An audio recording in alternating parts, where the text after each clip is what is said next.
Madam Speaker, Cabinet Ministers, heads of missions, permanent secretaries, ladies and gentlemen. Muluvinak and very good morning to you all.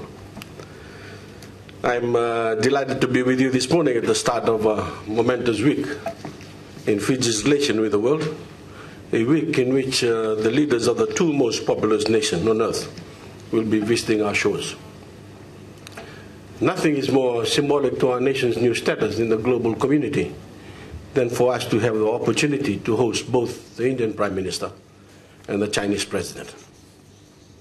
Prime Minister Narendra Modi heads a nation of more than 1.2 billion people, the largest democracy in the world, a global power, and one with which we have a long-standing close ties of friendship.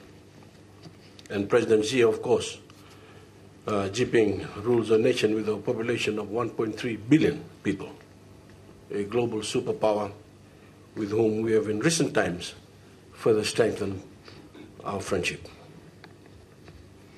Together, India and China have more than 2.5 billion people within their borders, 36% of the world's total population. And this week, their leaders are coming to Fiji, a small island developing nation with just under 1 million of us.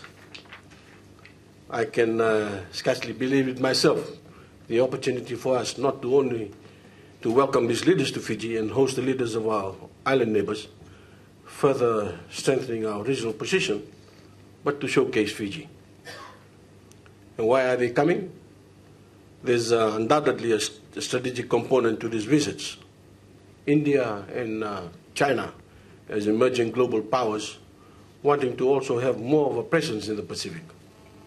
They acknowledge us as a regional leader, a preeminent island nation that is also playing an increasing role on the wider global stage and having carried out substantive constitutional, legal, and political reforms that have been applauded, commended, and accepted internationally.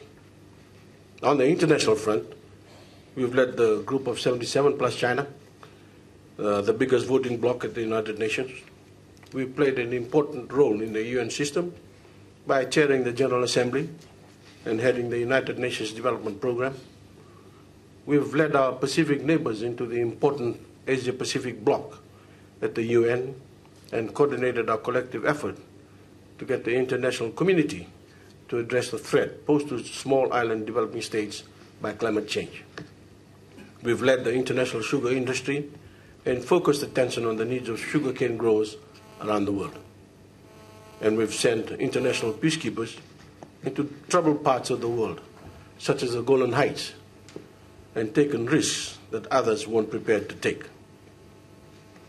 Make no mistake, our resolve in the past 8 years, our strategic direction as a nation, and our ability to think outside the box has gained Fiji much respect around the world. We have also delivered on our promise to introduce the first genuine democracy in Fijian history and return our nation to parliamentary rule under a much acclaimed constitution. I want to thank every Fijian, including those in this room, for the effort made to bring our beloved nation to this wonderful point of our history. It is the dedication and hard work that has put Fiji well and truly on the map. And it is through our collective effort, including my government's reforms of the past 8 years, that we now welcome two of the world's greatest leaders to Fiji. They are coming because they recognize our achievement.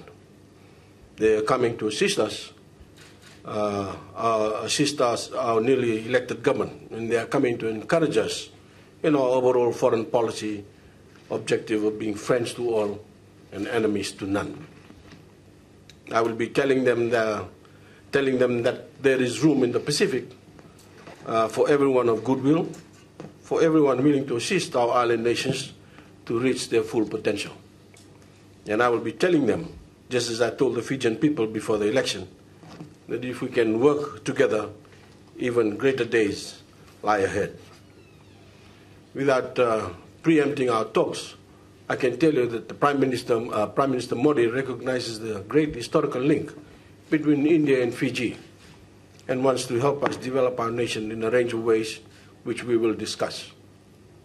I can also tell you that President Xi and I will sign a number of memorandums of understanding covering further assistance and cooperation with China. In the case of both countries, our relationships will be stronger and deeper because of these visits. They do not replace our existing relationships with others. Only a few weeks ago, I had highly successful meetings with our other development partners, in which the Minister for Finance and I outlined a number of areas in which we can work together to enhance Fiji's capability and development. Indeed, we will, in the next year, publish a development plan for Fiji for the next 5 years.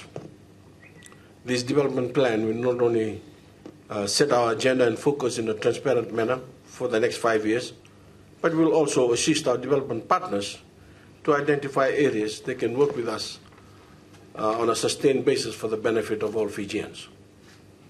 I also, only about a week ago, had highly successful meetings with senior officials of both the World Bank, which is assisting us with the reform of the civil service, and with the Asian Development Bank, which is offering us financial and technical assistance with our developments and reforms in infrastructure and the public sector. As I've said, Fiji is on the move. Fiji is open for business, and in the coming year, I urge all our diplomats to place more emphasis on expanding trade, finance, and investment links as part of your key objectives. This means that the Ministry of Foreign Affairs in the capital and the missions abroad need to work very closely, directly, and collaboratively with the respective ministries such as Agriculture and Industry and Trade, to name a couple. There is also a need to ensure that our missions are always positioning Fiji in the diplomatic circle through highlighting our national objectives, our national and international objectives, whether it is at ILO or through the climate change forums. The Fijian economy, as I've also stated, is currently growing by a remarkable 4% a year in only the third sustained burst in our post-independence history. But we urgently need to close the gap between our imports, the goods and services we are bringing into Fiji, and our exports, the goods and services we sell. This trade deficit must be reduced.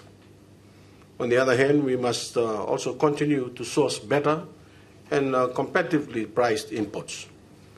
We cannot simply depend on our traditional suppliers of goods and services.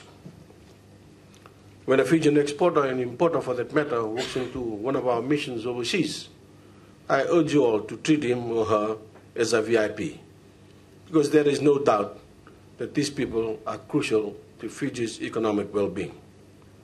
It is on their enterprise and the contribution of their workers that our future prosperity depends, a fact that we will also celebrate later in the week at the Prime Minister's Exporter of the Year Awards.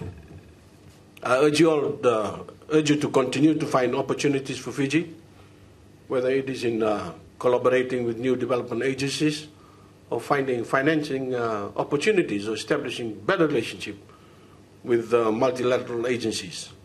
You must continue to push the boundaries and position Fiji. Don't wait for opportunities to come to you. You must create them for Fiji. It must be remembered, though, that in your pursuit you need to always put Fiji's overall interest first.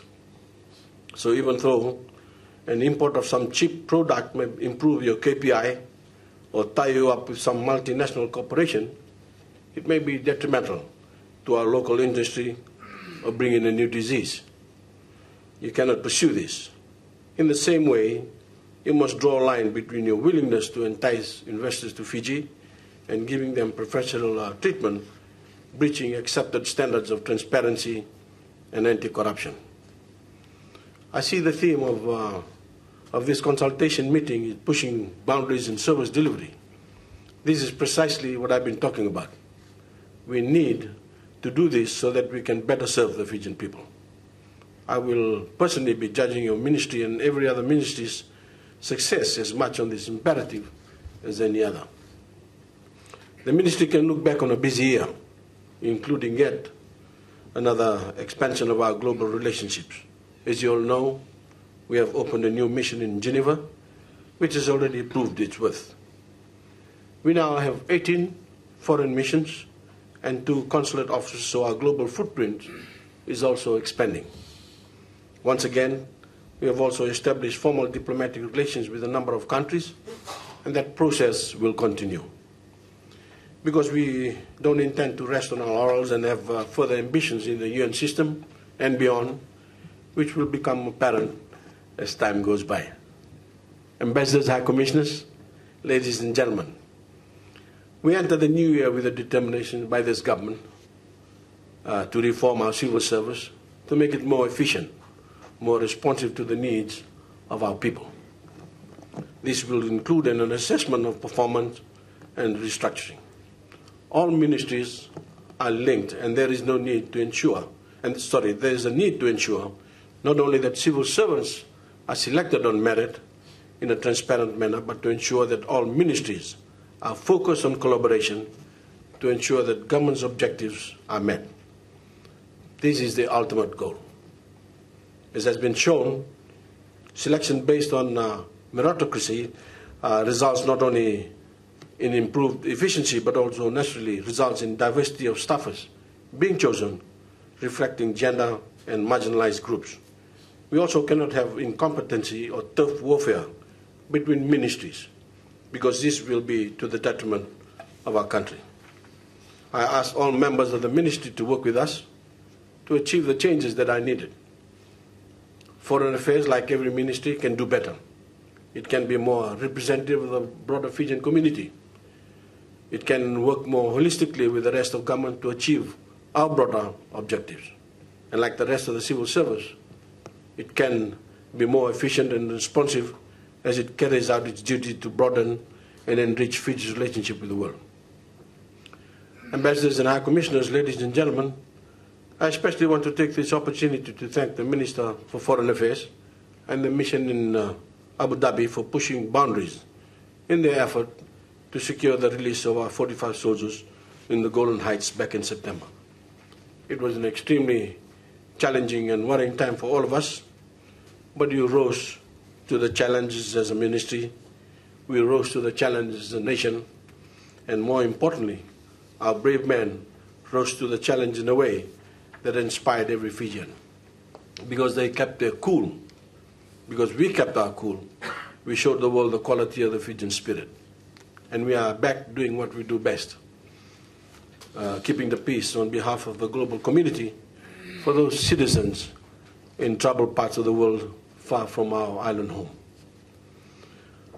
I've never been proud to be a Fijian, and then the day our boys were released, and I know every Fijian feels the same. Ambassadors and High Commissioners, ladies and gentlemen, with those words, I now officially declare the 2014 Heads of Mission consultations open and wish you a very successful week. A great week for our nation and hopefully a great week for you. Thank you.